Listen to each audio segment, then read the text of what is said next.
আমার আপনার মায়ের নবী, বিশ্বের নবী রে, যেদিন মক্কা থেকে হিজরত করে মদিনায় যাবে গো, মদিনার দিকে যায় আর পিছনের দিকে তাকায়, বারবার তাকায়। জন্মভূমি আমার বাবার দেশ, জন্মভূমি আমার বাবা দাদার দেশ মক্কার দিকে তাকায় গো, বাইতুল্লাহর দিকে তাকায়, খানায় কাবার দিকে তাকায়। আমার নবীর যাইতে মন চায় না, একবার যদি সামনের দিকে তাকায় গো, আবার হাজারবার এরকম ভাবে পিছনের দিকে তাকায়া তাকায়া ডাক ডাক হয়, বাইতুল্লাহ রে, খানায় কাবা, আমি নবীর মন চায় না তোকে ছেড়ে মদিনায় চলে যাব রে, কিন্তু তোর লোকজনেরা আমারে থাকতে দেয় না, এই জন্য আমি তো এই জায়গায় থাকতে পারলাম না। কিয়ামতের ময়দানে রে, ও মক্কা বাইতুল্লাহ রে, কিয়ামতের ময়দানে সাক্ষী থাইকো গো যে তোমার ভিতরের লোকেরা আমারে থাকতে দেয় নাই, এই জন্য আমি তোমারকে ছেড়ে মদিনায় চলে গেলাম। এবার আল্লাহ পাক ডাকদা বলেন, ফেরেশতারা আমার বান্দারা গভীর রাত পর্যন্ত কেন কেন বসে থাকে? কয় শুধুমাত্র কেবলমাত্র তোমাকে পাওয়ার জন্য, তোমার জান্নাতের আশায় বসেছিল। আল্লাহ ডাকদা বলে, ফেরেশতারা রে, আমি আল্লাহকে আমার বান্দা না দেখে যদি রাত্রি 12টা বাজায়া দেয় রে, এই বান্দাগুলি যদি আমি আল্লাহকে দেখতো গো, আমি পয়গম্বরকে দেখতো, আমার জান্নাত জাহান্নাম দেখতো, এরা কেমন পাগল হইয়া যাইতো। এবার ফেরেশতারা বলে, গো আল্লাহ, আপনার বান্দারা জান্নাত না দেখিয়া, জাহান্নাম না দেখে, আপনি আল্লাহকে না দেখে যদি এত পাগল হইয়া যায়, তাহলে এরা আপনারে দেখলে গলা কাটা মুরগের মতো লাফাইয়া লাফাইয়া হাদিসের আলোচনা শুনতে ধরে কোন সুবহানাল্লাহ। এবার আল্লাহ ডাকতে কয়, এ ফেরেশতারা রে, এবার তোমরা সাক্ষী থাকো গো, আমার বান্দারা যদি তোমাদের কথা অনুযায়ী যদি কথা সত্য হয় রে, এই গভীর রজনীতে পর্যন্ত যারা বসে বসে আমার কোরআনের বাণী শুনতেছিল, তোমরা সাক্ষী থাকো গো, আমি আল্লাহ তাআলা আমার ওই বান্দাদের জিন্দেগির তামাম গুনাহগুলি মাফ করিয়া দিলাম। ঘর করে দেন তু তৈয়ার গাই, হর গরি দেখ তু তৈয়ার গাই, जो न मांगे उससे तू बीजार है। মারহাবা। তাহলে এই মাহফিলের শেষ পর্যন্ত থাকলে আমাদের কি মাফ হবে? জোরে বলেন, কি মাফ হবে? আমরা এখানে কোনো বক্তার চেহারা দেখতে আসি নাই, বলেন কি জন্য আসছি? গুনাহ মাফ। আরো জোরে বলেন, কি মাফ নিতে আসছি আমরা এখানে? গুনাহ মাফ নিতে আসছি। গুনাহ মাফ নেওয়ার জন্য শর্ত হলো আখিরি মোনাজাত পর্যন্ত থাকতে হবে। রাজি আছেন সবাই ইনশাআল্লাহ? রাজি আছেন সবাই? কারা কারা রাজি নাই হাত তুলে আল্লাহরে দেখাই তো, কে কে রাজি নাই? মাশাআল্লাহ, চরপর এলাকার মানুষ ওয়াজ ঘন ঘন হয় তো, এই জন্য বড় চালাক। এবার রাজি আছি সবাই ইনশাআল্লাহ? আপনাকে হাত তুলে দেখাই তো ইনশাআল্লাহ? বলেন নারায়ে তাকবীর, নারায়ে তাকবীর। আল্লাহ সবাইকে কবুল করো, বলেন আমিন। আলহামদুলিল্লাহ। এবার পবিত্র কোরআনুল কারীম থেকে আমি এক আয়াত কারীমা তিলাওয়াত করেছি সূরাতুত তাওবা থেকে। আল্লাহ তাআলা তৌফিক দান করলে আয়াত কারীমাকে সামনে রেখে পয়গম্বর হাদিস শরীফ থেকে একটা হাদিস শরীফ তিলাওয়াত করেছি। এই হাদিসকেও সামনে রেখে মুখতাসার সময়ের মধ্যে দু একটি কথা বলে আপনাদের সামনে থেকে বিদায় নেওয়ার চেষ্টা করব। ওমা তৌফিকি ইল্লা বিল্লাহ। এবার মূল আলোচনার দিকে যাই। আল্লাহ তাআলা এই কোরআনুল কারীমের মধ্যে কি বলছেন? বিসমিল্লাহির রহমানির রহিম।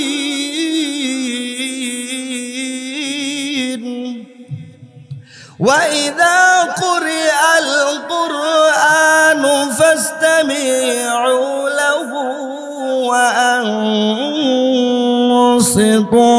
لَعَلَّكُمْ تُرْحَمُونَ।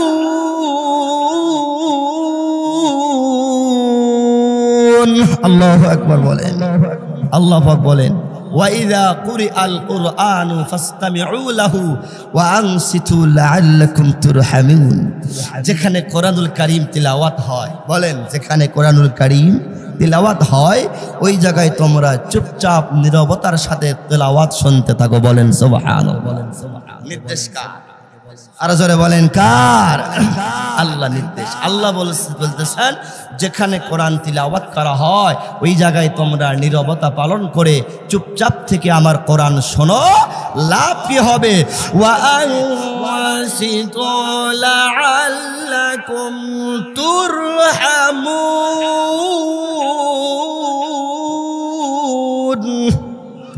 আল্লাহ বলেন নীরবতার সাথে কোরআন শুনবা, আমি আল্লাহ তোমার উপরে হাজারো রহমত নাজিল করব। বলেন সুবহানাল্লাহ। এই কথাকে আমি বানায় বহুত উলামায়ে কেরাম এখানে আছেন, বানায়া বললে তো জিহ্বা ছিঁড়ে ফেলবে। তাহলে আল্লাহ বলছেন যে জায়গায় কোরআন তিলাওয়াত হয় এই জায়গায় চুপ থেকে কোরআন শোনো। লাভ কি? ওয়া আনসিতু লাআল্লাকুম তুরহামুন। শ্রবণকারীদের উপরে আল্লাহ পাকের রহমত অবতীর্ণ করে। তাহলে যেই জায়গায় কোরআন তিলাওয়াত করা হয় আর শোনা হয় এই জায়গাটার উপরে কি নাজিল হয়? বলেন বলেন জোরে বলেন, কি নাজিল হয়? রহমত নাজিল হয়। এই জায়গাটার দামি না ওয়াদামি? হ্যাঁ, কিন্তু বলা হয় না যেই জায়গায় গানের তোব্বা গানের টুনটুনি দেওয়া হয় এই জায়গায় রহমত নাজিল হয়, বলা হয়েছে কোন জায়গায়? বলেন, কেউ বলতে পারবে যে এরকম ভাবে গানের তেলাওয়াত যেখানে হয় সেখানে রহমত হয়? এরকম কেউ বলতে পারবে জীবনে? এই সরবরা এলাকায় যদি মাহফিল না দিয়ে গানের আওয়াজের আসন বসাইতো, বলেন জায়গা দেওয়া সম্ভব হইতো নি? কত বড় বেআক্কেল বেয়াদব এলাকার মানুষ। এই জায়গায় মাহফিল হয় আর হোটেলের ভিতরে টিভি ছেড়ে দিয়ে বেলজ্জার মতো টিভি দেখে। ও দুনিয়ার মানুষ সাক্ষী থাকো, আজকে কোরআনের মাহফিলে তোমরা আসতেছো না, টিভির সামনে বসে আছো। কিয়ামতের ময়দানে এই মাদ্রাসায় তোমাদের বিরুদ্ধে নালিশ করে জাহান্নামের আসামি বানিয়ে দিবে। কথা বলেন ঠিক কিনা?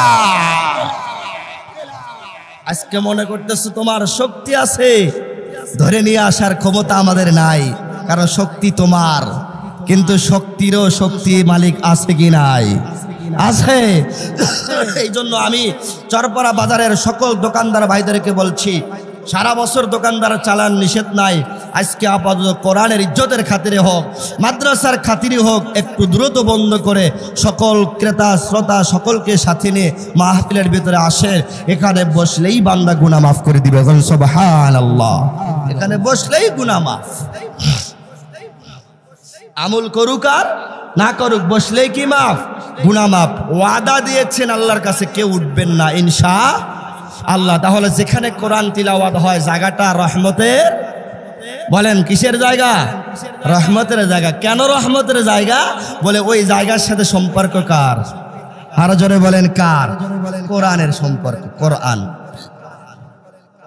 এই কোরআন এমন একটি কিতাব, এমন একটি কিতাব যে এই কিতাবটা যেখানেই লাগছে সেখানেই দাম আল্লাহ বাড়িয়ে দিয়েছেন। কথা কোন ঠিক কি? আল্লাহু আকবার।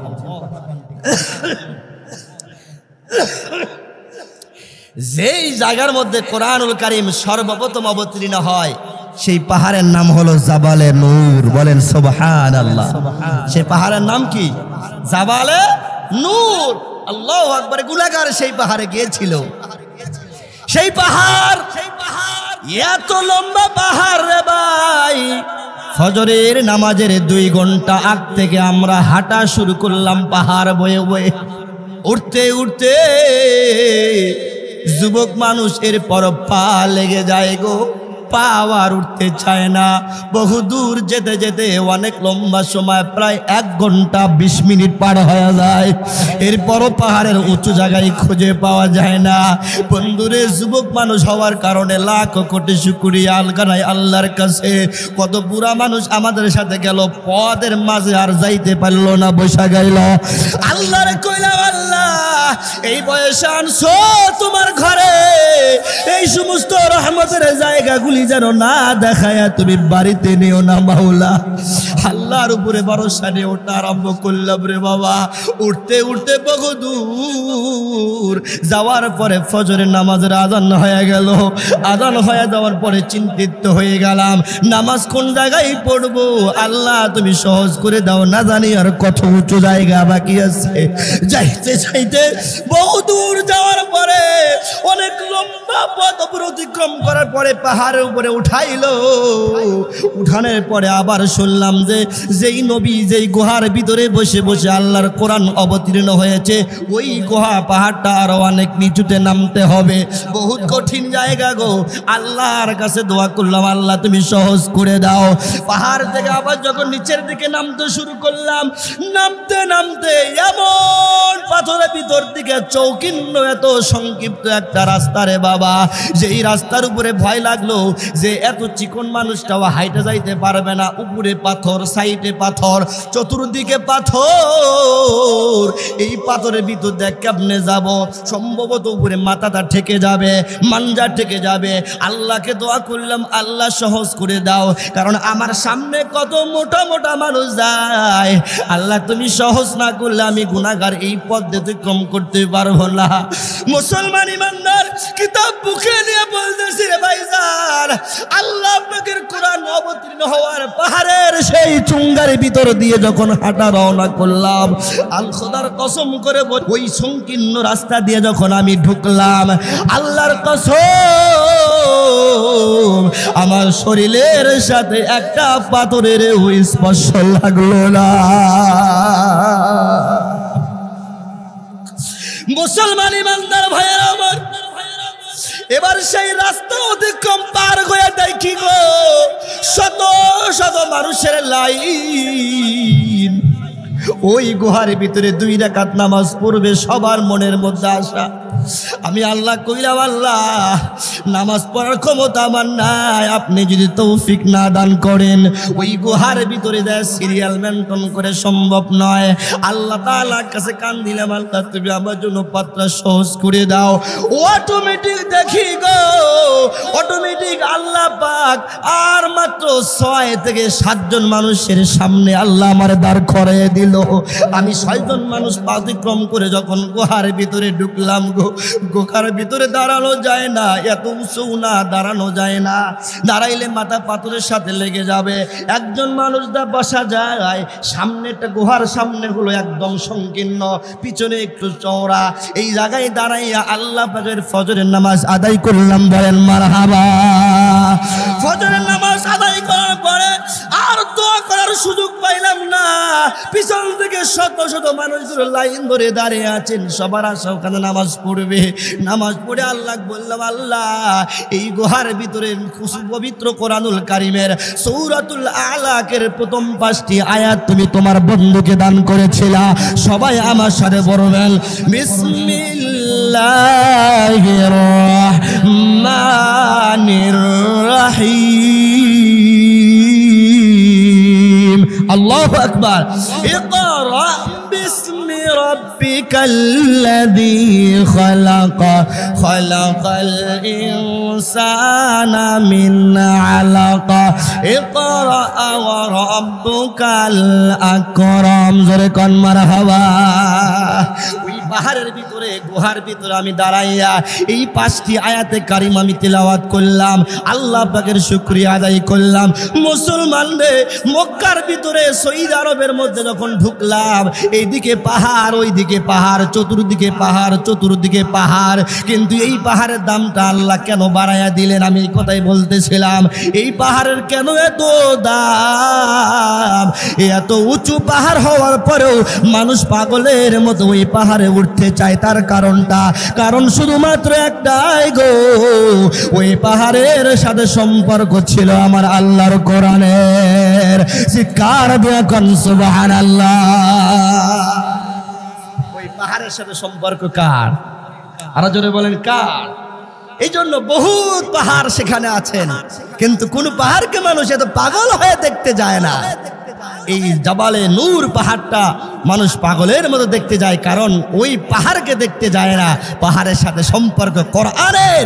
এই জন্য আল্লাহ পৃথিবীর মধ্যে সকল পাহাড়ের চাইতে ওই পাহাড়ের দাম আল্লাহ বাড়াইয়া দিয়েছেন, বলেন সুবহানাল্লাহ। মুসলমান ইমানদার ভাইয়েরা আমার, 2 নম্বর কথা হলো মক্কার সৌদি আরবের মধ্যে হাজার হাজার শহর আছে। সৌদি আরবের মধ্যে রাজধানী শহরের নাম হলো রিয়াদ। বলে রাজধানী শহরের নাম কি? রিয়াদ। আমাদের বাংলাদেশের মধ্যে রাজধানী শহরের নাম কি? ঢাকা। সৌদি আরবের মধ্যে রাজধানী শহরের নাম হলো রিয়াদ। কিন্তু মুসলমান, রিয়াদ কিন্তু শতকরা 10 জন মানুষ রিয়াদ চেনে না। কথা কোন ঠিক?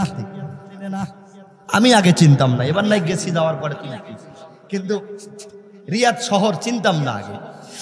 তাহলে রিয়াদ রাজধানী হওয়ার পরেও সারা পৃথিবীর মধ্যে 10% মানুষ সেই শহরের নাম জানে না।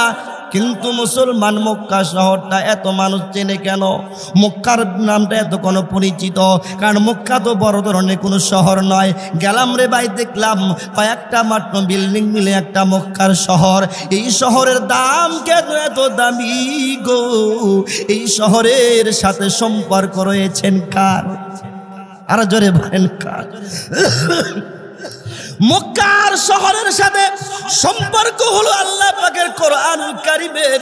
এই কারীমের সম্পর্ক থাকার কারণে রে রিয়াদ শহর তার রাজধানী হওয়ার পরও যত পরিচিত না হয়েছে, এই মক্কা শহরের সাথে আমার পবিত্র কোরআনুল কারীমের সম্পর্ক থাকার কারণে সারা পৃথিবীর মধ্যে সমস্ত শহরের চাইতে আমার আল্লাহ মক্কা শহরের দামটা আল্লাহ বাড়িয়ে দিয়েছেন, বলেন সুবহানাল্লাহ। মক্কার নাম, মক্কা শহরের নামটা নেওয়ার সময় বলে মক্কাতুল মুকাররম। আল্লাহু আকবার। মক্কাতুল মুকাররম, মদিনাতুল মুনাওয়ারা এত দামি কেন? শুধুমাত্র কেবলমাত্র এই শহরগুলির সাথে সম্পর্ক হলো আমার আল্লাহর কোরআনের। মুসলমান ইমানদার ভাইয়েরা আমার, আমি আপনাদেরকে প্রশ্ন করতে চাই, এ মুসলমান, দুনিয়ার জমিনের মধ্যে যতগুলি ফেরেশতা আল্লাহ দুনিয়াতে পাঠাইতেন, এ বন্ধুরে, তার মধ্যে 4 জন ফেরেশতা হলো দামি ফেরেশতা। কয়জন ফেরেশতা? 4 জন ফেরেশতা হলো দামি। একজনের নাম হলো জিবরাইল, আর একজনের নাম হলো মিকাইল, আর একজনের নাম হলো ইসরাফিল, আর একজনের নাম হলো আজরাইল। এই 4টি ফেরেশতার মধ্যে বলেন কোন ফেরেশতার দাম আল্লাহর কাছে বেশি? হযরত জিবরাইল আলাইহিস সালাম। ইসরাইলের দাম কেন বেশি হইল না? মিকাইলের দাম কেন বেশি হইল না? আর আজরাইলের দাম কেন বেশি হইল না? জিবরাইলের নামটা কেন বেশি রে? কারণ হলো আল্লাহ পাক লৌহে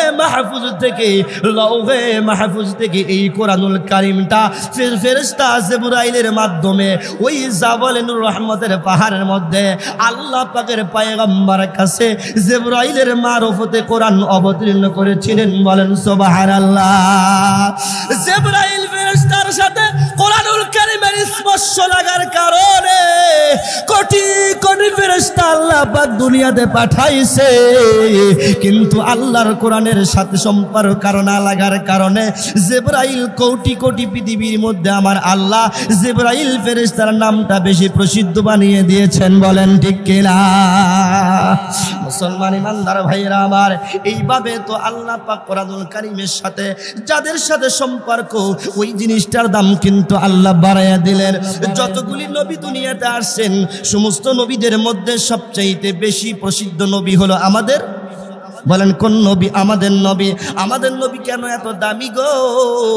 একমাত্র শুধুমাত্র নবীর উপর সাথে সম্পর্ক কার? কোরআনুল কারীমের সম্পর্ক হওয়ার কারণে আমার আপনার নবীর দাম আল্লাহ এত বাড়ায়া দিলেন। কত বাড়ায়া দিলেন গো? আমার আপনার নবীর নাম শুধু মুহাম্মদ, আহমদ আর আব্দুল্লাহর পোলা নাম নয় রে, আমার আপনার নবীর নাম গো রহমাতুল লিল আলামিন। সুবহানাল্লাহ বলেন। এত দাম কেন? শুধুমাত্র কোরআনের সাথে সম্পর্ক থাকার কারণে। আমি বহিরা এলাকার দামি কথাগুলি বলা বন্ধ করে দিলাম। এবার দেশের মধ্যে আসেন বাবা, এই কোরআনুল কারীম যার সাথে লাগছে তার দাম কেন, কত দাম বাড়াইছে মুসলমান। এই যে আমার পরনে যে পাঞ্জাবি কাপড়টা দেখতেছেন, এই এক গজ কাপড়ের দাম 700 টাকা নিচে জাপানি টরে। এই এক গজ 700 টাকা কাপড় দিয়ে জামা 3000 টাকার উপরে একটা জুব্বা বানাইতে খরচ হয়েছে। এরপরে এই জুব্বাটা যদি মাটিতে পড়ে যায়, সর্বোচ্চ জুব্বাটা ঝাড়ু দিয়ে এরপরে আল্লাহর উপরে রেখে দেওয়া হয়। কিন্তু মুসলমান, এই কোরআনের গায়ের সাথে যে কাপড়টা লেগে থাকে রে গোলাম, এই কাপড়ের দাম বেশি দামি নয়। এই কাপড় মাত্র 20 থেকে 30 টাকা গজের একটা কাপড়ের দাম। কিন্তু কোরআন শরীফের গায়ের সাথে লেগে থাকার কারণে এই জুজদানটা যখন মাটিতে পড়ে যায় রে মুসলমান, এই জুজদান শুধু ঝাড়া দেয় না, এই জুজদান কাপড়টা তার বুকের সাথে লাগায়, মুখের সাথে লাগায়, চুমু খায়, এরপরে বারবার চুমা খায়, তারপরে তাকের মধ্যে রেখে দেয়। আমি আপনাদের প্রশ্ন করতে চাই, দামের দিক দিয়ে পাঞ্জাবি এত দামি, তারপরেও কেন এই কাপড়টা চুমু খায় না? আর এই জুজদানের কাপড়ের দামটা এত কম, তারপরেও কেন মানুষ চুমা খায়? তার কারণ হলো ওই জুজদানের কাপড়ের সম্পর্ক কার সাথে? আরো জোরে বলেন, কার সাথে? এই কোরআনুল কারীমের গায়ে লাগার কারণে ওই কাপড়ের দামটা আমার আল্লাহ এত বাড়ায়া দিছে রে বাবা। একটা শিশু বাচ্চার হাত থেকে পড়ে গেলেও ওই বাচ্চারা বুকের মধ্যে চুমো দেয়, মাথার মধ্যে চুমু দিয়া সম্মান করতে থাকে। আল্লাহ পাক বন্ধুগণ, এই যে সোফা বানানো হয়েছে, এই কাঠটা কত দামি কাঠ, এত দামি কাঠ দিয়া সোফা বানানো হয়েছে, তারপরও পায়ের সাথে লাগলে কেউ চুমু খায় না, কথা কন ঠিক কিনা? কিন্তু কোরআন শরীফ রাখার জন্য যে রেহালটা বানানো হয়, এই রেহালটা সবচেয়ে কম দামি কাঠ দিয়ে বানানো হয়।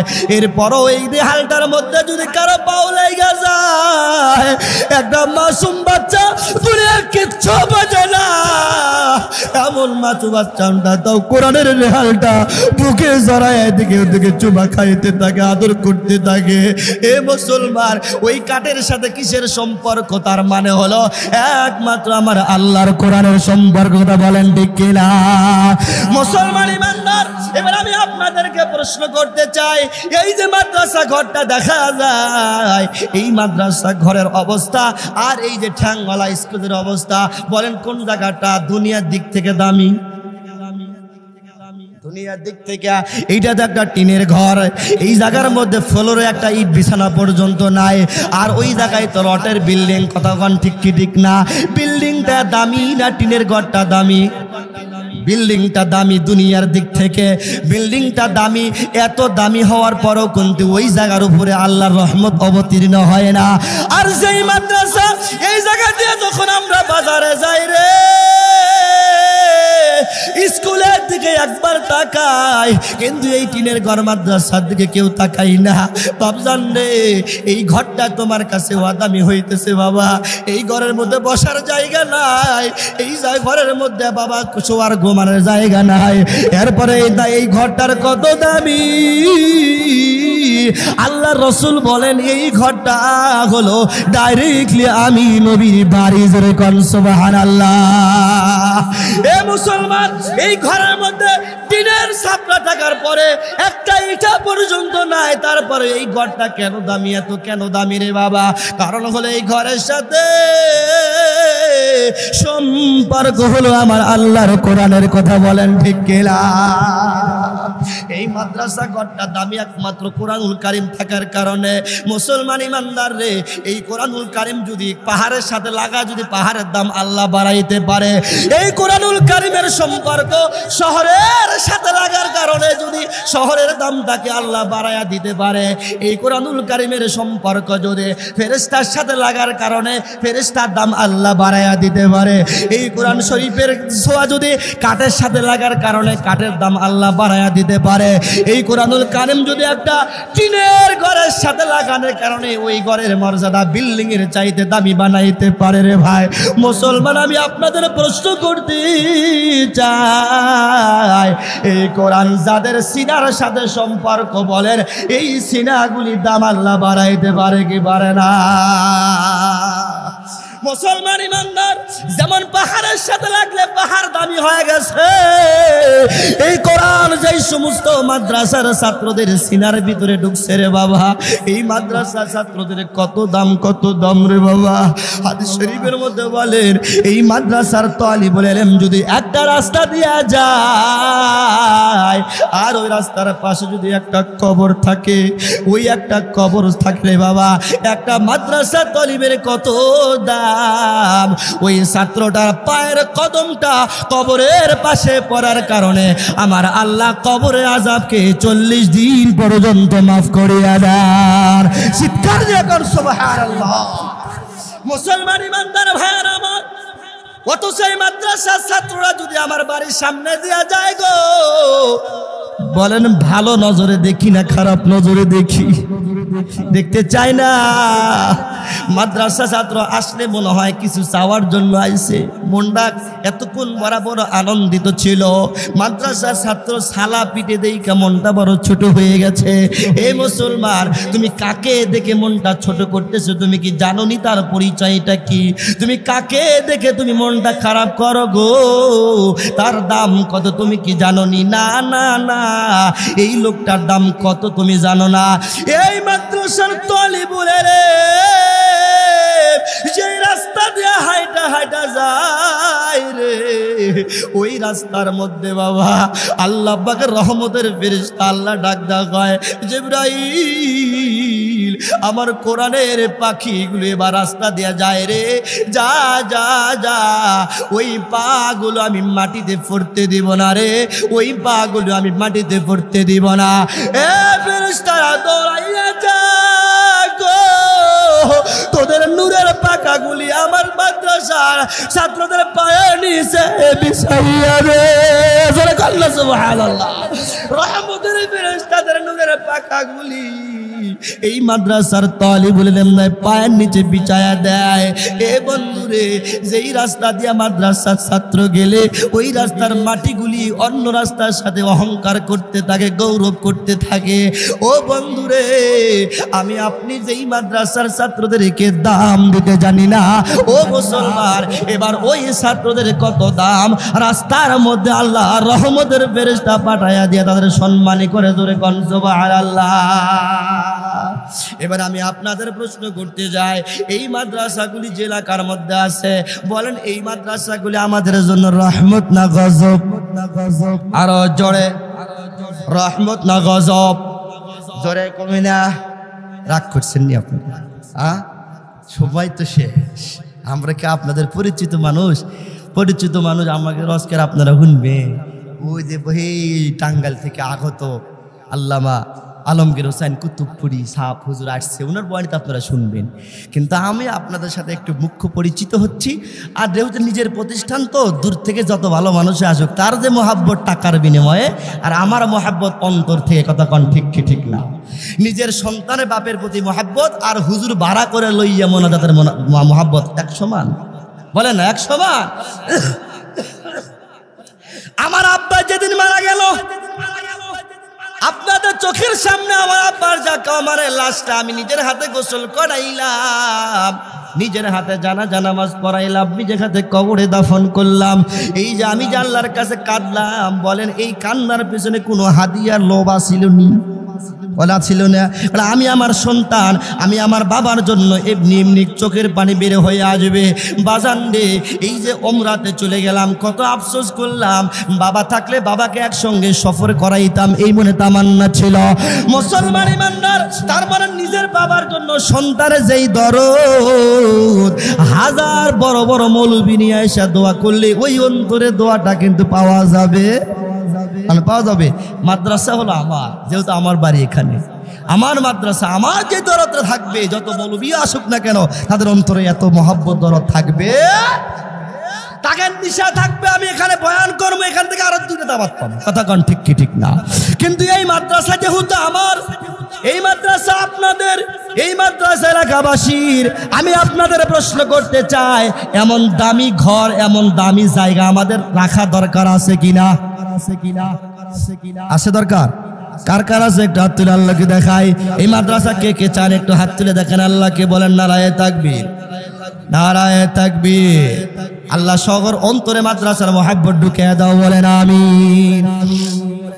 এই মাদ্রাসা দরকার, কেননা যে মাদ্রাসা যেই জায়গার মধ্যে থাকে 1 কিলোমিটার পর্যন্ত ওই এলাকায় কোনো গুনার কারণে আযাব অবতীর্ণ হবে, কিন্তু মাদ্রাসার উসিলায় আল্লাহ পাক সেই নাজিলকৃত আযাবকে আল্লাহ দূর করে রহমত নাজিল করে, বলেন সুবহানাল্লাহ।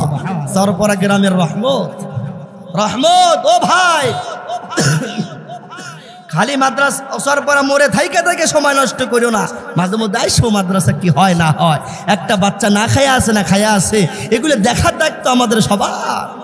না হলে কিয়ামতের ময়দানে আমি আপনি প্রশ্নের সম্মুখীন হব যে আল্লাহ, এই মাদ্রাসার মাসুম বাচ্চারা না খেয়ে ঘুমায় থাকতো আর আমি বাড়িতে গোশত রান্না করে খাইতাম, একটু খবর পর্যন্ত নিতাম না। জবাবদিহি করতে হবে আল্লাহর কাছে। এই জন্য মাদ্রাসাগুলিকে যেহেতু রাখা দরকার সবাই বলছেন, তাহলে রাখতে হলে 3টা জিনিসের দরকার। বলেন কয়টা জিনিসের দরকার? একটা মানুষ উঠতে পারবেন না, যদি ওঠেন মনে করুন সেই মাদ্রাসার দুশমন। একজন বসে থাকবেন, আপনি দিতে পারলে দিবেন, না পারলে আপনি বসে থাকার কারণে আর একজন মানুষের দিল নরম হবে। কথা কয় ঠিক কি ঠিক না? কিন্তু উঠবেন না, পায়ে ধরে বলছি কেউ উঠবেন না ইনশাআল্লাহ। তাহলে খবর থেকে চলে আসার পরে বুকে কফ জমা হয়ে গেছে, এত কষ্ট হয়েছে, আর বিশেষ বয়ান করার পারবো আমি, এটা তোকে সাহসী করছিলাম না, করাইছেন কে? আল্লাহ। এই জন্য এই মাদ্রাসা করতে হলে কয়টা জিনিসের দরকার? বলেন কয়টা? 3টা। 1 নাম্বার যেটা দরকার সেটা হলো কিসের? গরিব ধনী ছোট শিশু বুড়া সবাই দিতে পারবেন, সেই জিনিসটা হলো মাদ্রাসার জন্য দোয়া করবেন। এটা করা যাবে না ভাই? আল্লাহ যদি কবুল করে, কোনো দুশ্মনী করে পারবেন ঠেকাইতে? শত্রু পারবে ঠেকাইতে? হ্যাঁ, কত শক্তিশালী দুশ্মন এই এলাকার মধ্যে ছিল, ওলামায়ে কেরামে দেখতে পারে নাই, ধরে ধরে নিয়ে জেলখানার মধ্যে আটকে রাখছে। জেলখানা জায়গায় আছে, নেতারা দুনিয়াতে আসেনি। তার মানে দুনিয়া আল্লাহর, চালাইবেন কে? আল্লাহ। প্রতিষ্ঠান যদি আল্লাহ কবুল করে, কোনো বাপের বেটার ক্ষমতা নাই প্রতিষ্ঠানকে নষ্ট করতে পারবে। কথা কোন ঠিক কিনা? এই জন্য সবার কাছে আমার পায়ে দইরা চাইতেছি, সবাই যেখানে যেখানে বসে থাকবেন এই প্রতিষ্ঠানের জন্য দোয়া করবেন ইনশাআল্লাহ। প্রতিষ্ঠানকে কবুল করো, বলেন আমিন। 2 নাম্বার হলো এই মাদ্রাসায় একটা করে ছাত্র দেওয়া লাগবে। ছাত্র দেওয়ার দায়িত্ব আপনাদের, আর লেখাপড়া করানোর দায়িত্ব হলো ওস্তাদদের।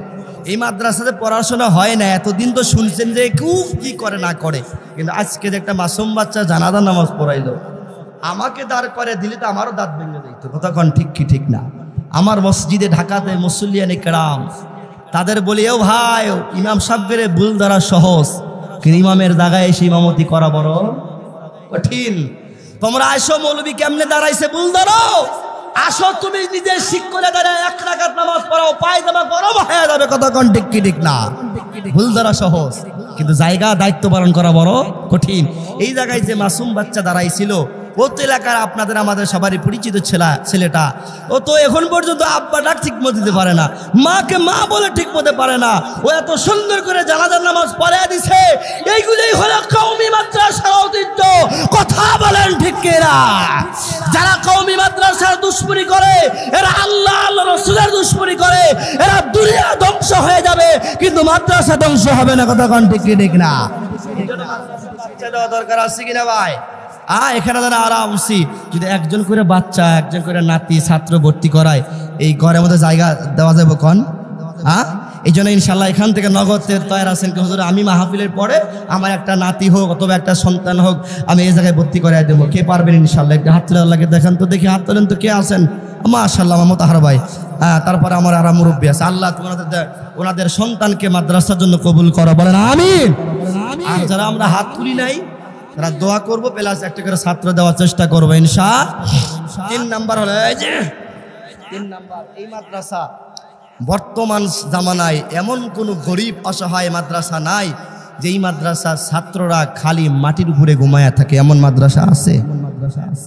আল্লাহু আকবার। সরপরাপুর রহমত আসে না কেন? রহমত ঠিক আছে এই জায়গায়, কারণ তুমি বাড়িতে বিল্ডিং এর ভিতরে ঘুমাও, টাইলসের ভিতরে ঘুমাও, আর মাদ্রাসার এই কোরআনের পাখিগুলো মাটিতে ঘুমায়। তোমাদের কি একটু দিলে কষ্ট লাগে না? লাগে। মাদ্রাসার ফ্লোর কাঁচা এখনো রয়ে গেছেন, এখনো কাঁচা ফ্লোর। এই ফ্লোর পাকা করা দরকার আছে কিনা বলেন? কথা কয় দরকার আছে কিনা বলেন? কেমন করে আমরা এলাকার মানুষ ঘুমায় থাকি? যেই মাদ্রাসা রাত্রে ৩টার সময় উঠে মাসুম বাচ্চাগুলো আল্লাহর কাছে চোখের বাড়ি ছেড়ে কান্দে, আর সেই জায়গায় বাচ্চারা ঘুমায় হলো মাটির ভিতরে। আল্লাহু আকবার, কি জবাব দিব আমরা আল্লাহর কাছে বলেন? এই জন্য একটা মানুষ উঠবেন না। এখানে ফ্লোরটা করতে ৩,০০০ ইটা লাগবে। বলেন কয় হাজার ইটা লাগবে? কয় হাজার? ৩,০০০ ইটা লাগবে। এখানে যতগুলি মানুষ আছে যদি আমরা 100 করে উঠেও দিই তাও ৩,০০০ হবে কি হবে না? 100 করে ইটার দাম মাত্র 1200 টাকা। কত টাকা বলেন? মাত্র 1200 টাকা। এই 1200 টাকা আপনি আমাদের 1 মাসের চালের চা খাওয়ার বিল এর চেয়ে বেশি হয়। কথা কয় ঠিক কি ঠিক না?